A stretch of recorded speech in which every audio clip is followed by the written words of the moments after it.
শেখ হাসিনার ফাঁসির রায়ের খবরের পর চট্টগ্রামে বিভিন্ন সংগঠন আনন্দ মিছিল করেছে। সে খবর জানাতে সরাসরি যুক্ত হচ্ছেন সহকর্মী সাইফুল মাহমুদ। সাইফুল জানাবেন যে এই রায়ে তারা কতটা সন্তোষ প্রকাশ করেছেন এবং আনন্দ মিছিল কি এখনো হচ্ছে কিনা এবং কোথায় কোথায় হয়েছে জানাবেন আমাদেরকে।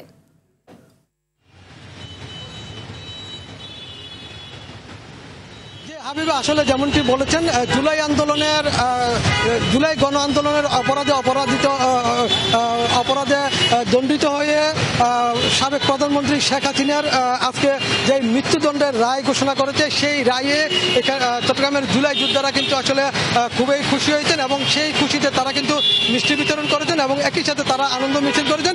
নগরের বেশ কয়েক জায়গায় কিন্তু আসলে খণ্ড খণ্ড মিছিল হয়েছে এবং প্রতিটি জায়গায় কিন্তু আনন্দ মিছিল হয়েছে এবং তারা কিন্তু এই রায়ে, যদিও সাবেক প্রধানমন্ত্রী রায়ে সন্তুষ্ট হতে পেরেছে, কিন্তু আইজিপি আব্দুল্লাহ আল মামুনের রায়ে কিন্তু তারা সন্তুষ্ট হতে পারেনি। তারা কিন্তু চেয়েছিল হয়তো আব্দুল্লাহ আল মামুনের রায়টা আরো বেশি হবে এবং হয়তো তার যাবজ্জীবন কারাদণ্ড হবে, এমনটাই তারা প্রত্যাশা করেছিল।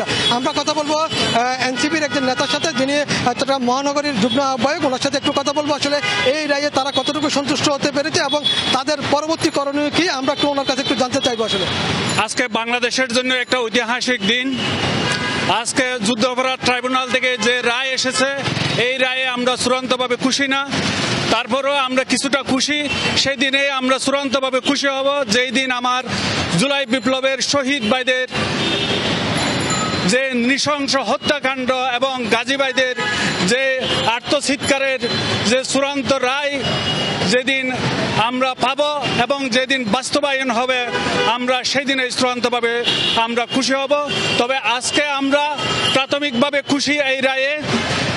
আজকে আমরা দাবি জানাচ্ছি, যেই রায় আজকে ঘোষণা করা হয়েছে, এই রায়ের আলোকে খুনিদেরকে অতি বিলম্বে দেশে ফিরিয়ে এনে তাদের বিচারের ব্যবস্থা করা হোক, রায় কার্যকর করা হোক।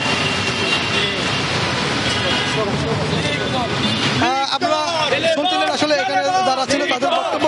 তারা যেটা বললো, আসলে তারা কিন্তু এই রায়ে পুরোপুরি খুশি হতে পারেনি। তবে তাদের একটা দাবি, সেক্ষেত্রে তারা চাচ্ছে যত দ্রুত সম্ভব ইন্টারপোলের মাধ্যমে মানবতা বিরোধী অপরাধে অপরাধিত হয়ে সাবেক প্রধানমন্ত্রী শেখ হাসিনাকে দেশে ফিরিয়ে আনে এই রায় যাতে কার্যকর করা হয়, সেইটাই কিন্তু তারা দাবি জানাচ্ছে। এবং একই সাথে তারা কিন্তু এই রায়কে ঘিরে যতদিন পর্যন্ত এই রায় বাস্তবায়ন না হবে, তারা কিন্তু সড়কে মহাসড়কে থাকবেন বলে তারা জানিয়েছেন এবং রাজপথে তাদের অবস্থান কিন্তু থাকবে। এবং একই সাথে তারা জানালো আসলে তারা সন্ধ্যা পর্যন্ত থাকবেন এবং তারা মিষ্টি বিতরণ করবেন, আরো বিভিন্ন জায়গায় তারা যাবেন।